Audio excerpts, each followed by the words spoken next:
si no, pues, bueno, ya me dicen que ya está, ya se conectó tu profe de RI. Le doy nuevamente el contexto. Este contexto que me parece muy interesante con las declaraciones de Dilma Rousseff. La expresidenta de Brasil dice que el gobierno de Andrés Manuel López Obrador es una luz en la trayectoria del Grupo de Puebla. La expresidenta de Brasil, Dilma Rousseff, aseguró que el gobierno que encabeza el presidente de México, Andrés Manuel López Obrador, es un ejemplo para el Grupo de Puebla, conformado por líderes políticos de Latinoamérica y España.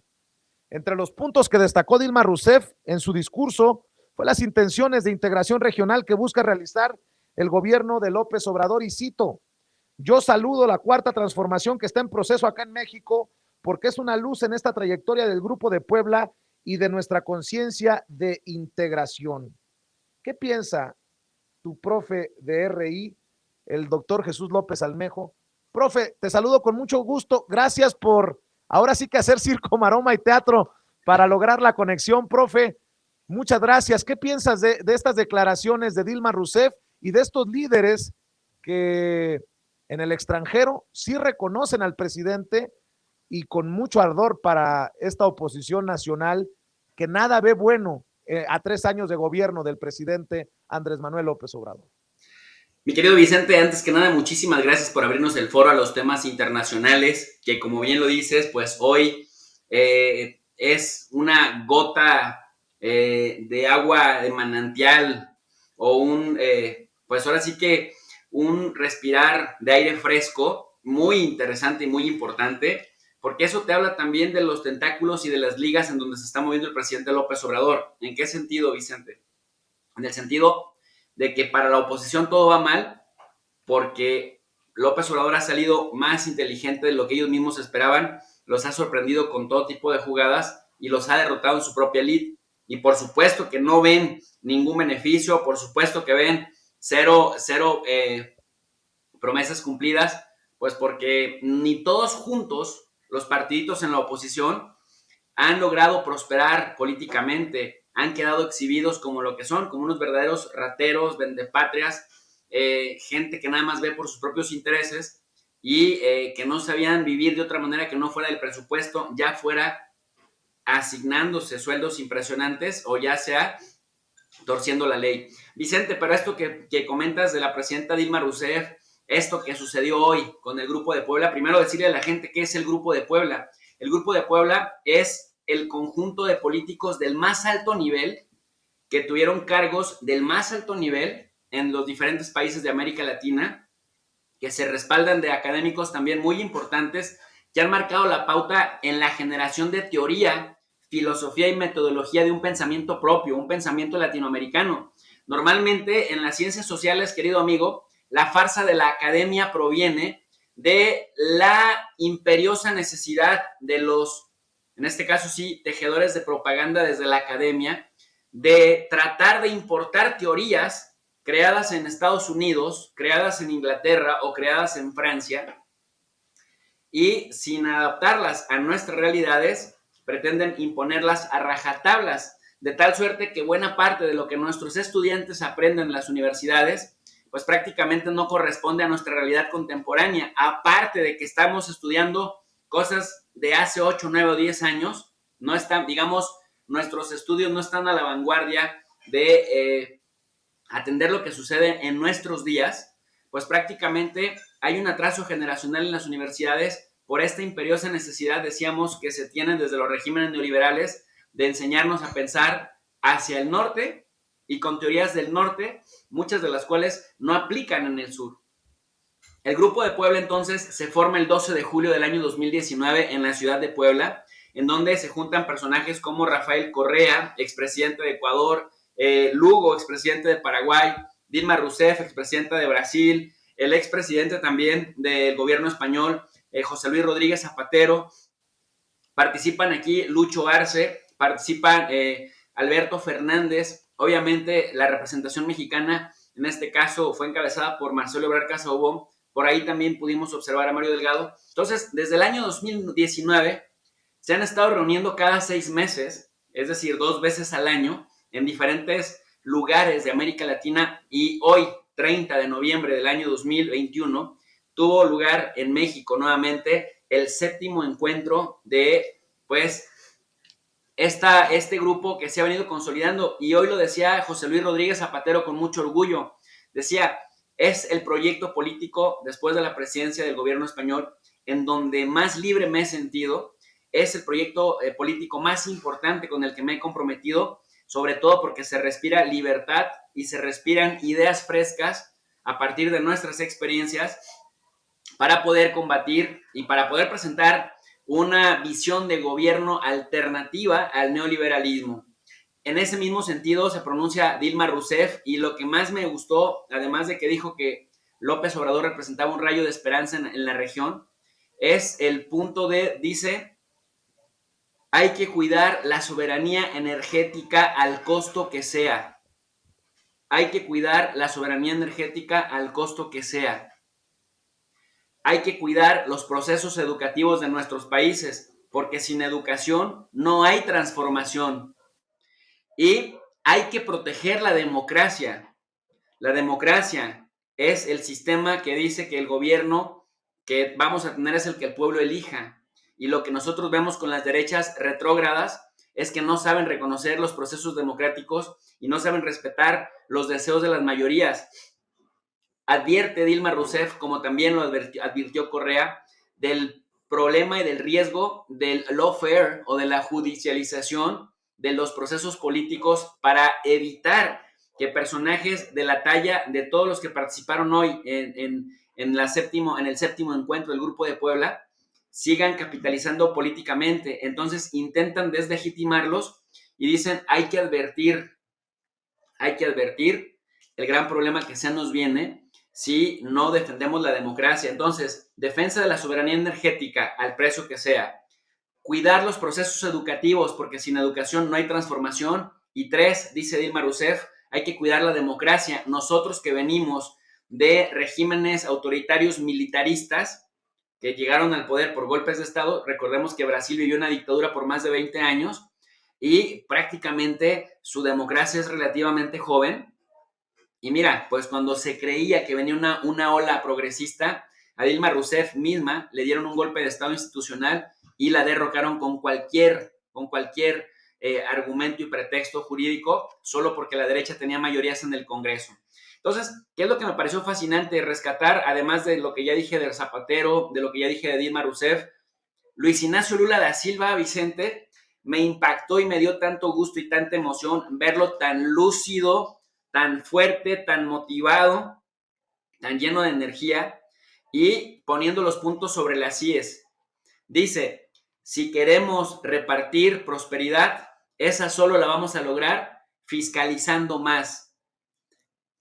Y si fiscalizamos más y tenemos políticas públicas que nos ayuden a generar empleo, que nos ayuden a reducir la gran brecha generacional y la gran brecha que existe estructural entre pobres y ricos, y si le quitamos el hambre a la gente, estaremos dando un paso hacia el desarrollo, pero no este desarrollo neoliberal que nos han querido vender los medios de comunicación tradicionales occidentales al servicio de las élites. No, sino un programa de hambre cero que ya se hizo en Brasil, atendiendo las necesidades y las particularidades de cada nación. Y bueno, también me fascinó mucho lo que dijo el expresidente de Ecuador, Rafael Correa, Vicente, porque nuevamente advierte cómo los medios de comunicación tradicionales también nos han robado nuestro derecho a la información de calidad y cómo han contribuido en el secuestro de nuestra democracia, Vicente. ¿Cómo ves? Pues muy interesante todo esto, profe, que me lleva a preguntarte, ¿cómo evalúas tú estos 3 años de gobierno hacia el mundo del presidente Andrés Manuel López Obrador? Entiendo que la oposición a nivel doméstico, a nivel nacional, patalee, pero ¿cómo ves a este gobierno a 3 años eh, hacia el mundo, hacia afuera, hacia el extranjero? ¿Qué se ha conseguido? ¿Qué no se ha conseguido? ¿Se le puede poner una calificación? ¿Qué calificación, profe? Pues mira, querido Vicente, yo le pondría un 9.5 y el punto 5 que falta, y mira que soy profesor, es por todavía ver los infiltrados que hay en el movimiento, porque el PAN está de rodillas, Vicente, pero muchos panistas no. Muchos panistas ya saltaron a Morena. Y hay que advertir que, aunque hay que tender puentes porque el gobierno gobierna para todo el mundo, hay que evitar que traidores, y que ya abiertamente lo demostraron gente como Germán Martínez, que acabas de hablar de él, gente como Lili Telles y tantos otros personajes mezquinos, bueno, sin ir muy lejos, ¿no? El yunquista que quiso ser candidato a gobernador de Durango, por no mencionar su nombre, pero me puedo espinar si lo digo. Hay que cuidar ese tipo de cosas, pero en lo que al presidente compete, mira, en materia de geopolítica, armonizamos relaciones con Canadá, normalizamos y se mejoraron los programas laborales, temporales, para migrantes que necesitan trabajo fuera de nuestro país. Con Estados Unidos, México no se ha arrodillado. México ha negociado de tú a tú, y México ha hecho reflexionar seriamente al presidente Biden sobre dos aspectos, y lo hizo desde con Donald Trump. Si no actuamos como una verdadera región económica, China nos va a rebasar en poco tiempo. Y cuando China representa el 42% del PIB mundial, nosotros vamos a representar en bola el 12%. Si no utilizamos los mecanismos que ya tenemos, vamos a bailar como región. Entonces necesitamos integrarnos, necesitamos incorporarnos realmente. Y bueno, esto que propuso también el presidente López Obrador frente a Estados Unidos en su reciente visita a la Casa Blanca, el hecho de que México va a estar de cerca observando el proceso de la reforma migratoria a la que se están encaminando los esfuerzos en este momento de la administración Biden. Entonces, México no está actuando como un país subordinado. López Obrador está capitalizando ese 7 de cada 10 personas que lo apoyamos, ese 70% de apoyo que de manera consistente, y me parece que le siguen escatimando apoyo los encuestadores, pero que es altísimo a estas alturas del partido, altísimo.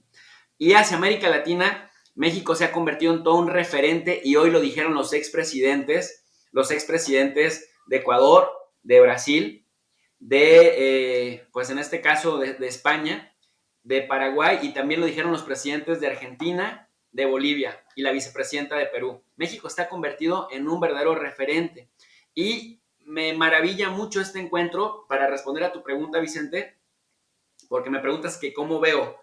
Y yo lo que te estoy respondiendo es que lo veo de maravilla, porque México está convertido en ese líder regional que, mira, en mis tiempos de estudiante de licenciatura, había profesores que se llamaban integracionistas, que estudiaban o teorizaban sobre la integración regional y sobre las posibilidades de que México pudiera en algún momento competirle a Brasil, que estaba muy fuerte, sobre todo porque Lula da Silva tuvo un liderazgo muy pujante en la región, y además tenías a otro monstruo, a Hugo Chávez de Venezuela, y tenías a otro monstruo, a Fidel Castro en Cuba. Y aún así, bueno, finalmente México, pues nosotros teníamos, mientras ellos tenían a esos personajes, nosotros teníamos a puro sátrapa, a Fox, a Calderón y después a Peña. De tal suerte que México no pintó, no figuró. Ahora tenemos a la inversa. Brasil tiene un sátrapa como Bolsonaro, Argentina tuvo a Macri, y México tiene a López Obrador. Y en ese sentido se logró darle la voltereta. El presidente López Obrador, en dos sentidos, ha ido construyendo un andamiaje muy interesante, Vicente, como es mantenerse en contacto directo como líder de América Latina y abogar por la región de América Latina, también pensando en el CELAC. La CELAC, Vicente, es muy importante porque no solamente se propone como esta estructura en donde los mandatarios se reúnen cada cierto tiempo y se la pasan bomba, ¿no? Y se van a chupar y se van a un buen hotel y se organizan cenas con canapés y toda la cosa en diferentes países de América Latina. No, está pensada como una estructura que coadyuve a la integración regional latinoamericana y caribeña y que sustituya a la OEA. Ese es un mensaje brutal hacia Estados Unidos, de que no nos veas más como subordinados y no nos veas más como tu patio trasero, sino como sujetos políticos colectivos con los que debes aprender a lidiar con respeto a sus soberanías y a sus constituciones. Y en segundo lugar, me encanta la idea de que se acerque a otros expresidentes que ya vivieron en sus países las experiencias que nosotros estamos viviendo del 2018 para acá. A López Obrador le enriquece mucho sentarse a platicar con Correa, le enriquece mucho platicar con Lula, le enriquece mucho platicar con Dilma Rousseff, recibir asesoría del mismísimo Evo Morales, porque algo que nos hemos preguntado, Vicente, y que ya lo vimos en América Latina. ¿Qué va a pasar cuando López Obrador no esté en México? ¿Qué va a pasar cuando se vaya? ¿Qué va a pasar cuando deje la presidencia? ¿Qué va a pasar cuando venga Marcelo o venga Sheinbaum o venga? Ya vimos esa película en Sudamérica y en Centroamérica. Entonces, el hecho de que se reactive el Grupo de Puebla y que sea muy sólido y que en 2 años de vida ya sea toda una realidad, me parece muy importante porque van a cruzar experiencias, van a cruzar conocimiento y espero que también compartan en dónde identifican ellos los errores que han cometido para permitir que regrese la derecha cada vez más reaccionaria a sus diferentes países. Y esto me parece que va a ser oro molido. ¿Qué es lo que vemos con México? Que México ha sabido sobrellevar el tema de la pandemia. México ha vacunado a más personas que cualquier otro país en América Latina, solo por debajo de Chile, pero si vemos la diferencia en términos de poblaciones, pues bueno, México, por otro lado, liderando el Consejo de Seguridad, Vicente, como miembro no permanente, al que, por cierto, accedió con una votación histórica, nunca se había votado tanto por un país como esta ocasión en la que México fue votado el año pasado, México liderando la CELAC, México en buenas relaciones con China, en buenas relaciones con Rusia, a pesar de que muchos dicen que el embajador o el representante de Rusia en el Consejo de Seguridad criticó muy fuerte el discurso o la propuesta de López Obrador, lo cierto es que hay armonía de buenas relaciones tanto con Rusia como con China. Y bueno, pues al interior hemos estado viendo en el contexto del tercer informe, que se cumplen 3 años de un sueño que parecía muy lejano para muchos, que es el desempleo que ha ido reduciéndose a pesar de la pandemia tan tremenda. El empleo, por lo tanto, va para arriba. La inversión extranjera directa e indirecta también va para arriba.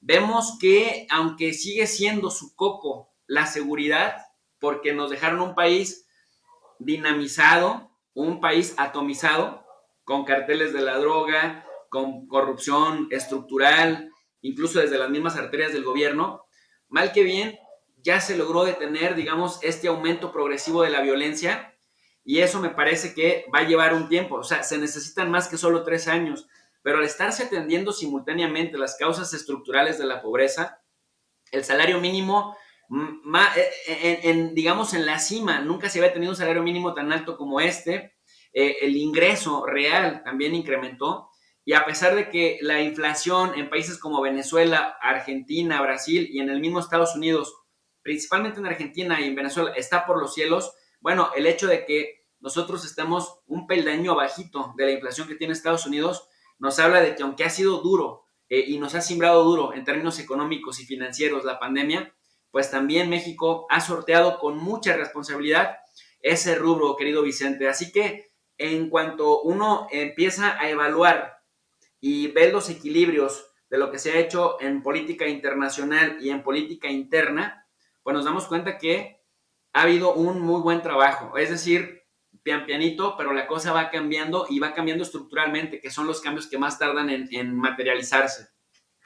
Muy bien, pues qué interesante siempre escuchar el análisis que haces, profe. Cerremos invitando a la gente a tu canal, en donde seguramente seguirás con el análisis, con el desmenuzar estos temas para la audiencia de tu profe de RI. Pues muchas gracias, Vicente. Quiero invitar a la gente a que nos sintonicen el canal de tu profe de RI. RI significa Relaciones Internacionales, en donde tenemos clases, sesiones como en la universidad de geopolítica de organismos internacionales. Analizamos los escenarios regionales y tratamos de regalarle a la gente una lectura. En la descripción de cada video ponemos el link, la gente le hace clic y automáticamente les aparece el PDF para que la gente profundice sobre el tema en el que estamos explicando. Hoy, por ejemplo, abordamos ampliamente los alcances, los límites y pues lo que fueron cada uno de los participantes en el grupo de Puebla. Y bueno, estos equilibrios regionales que hay en América Latina y estos aires de esperanza de que un mundo diferente es posible y de que pues también hay grupos dentro de las élites políticas, hay grupos que tienen preocupaciones centrales en el pueblo. De esto y más hablamos generalmente en el canal de tu profe de RI y te agradezco como siempre, Vicente, que nos des un espacio para que la gente nos conozca. Porque oye, Claro, como claro. decimos, Somos el canal que la gente necesita, pero que todavía no sabe que existimos. Pues ya lo sabe, el día de hoy, las más de 16,000 personas conectadas en nuestras trincheras, mi querido profe. Te mando un abrazo, Jesús, y estamos al pendiente. Abrazo fuerte, Vicente. Muchas Cuídate, gracias. buenas noches.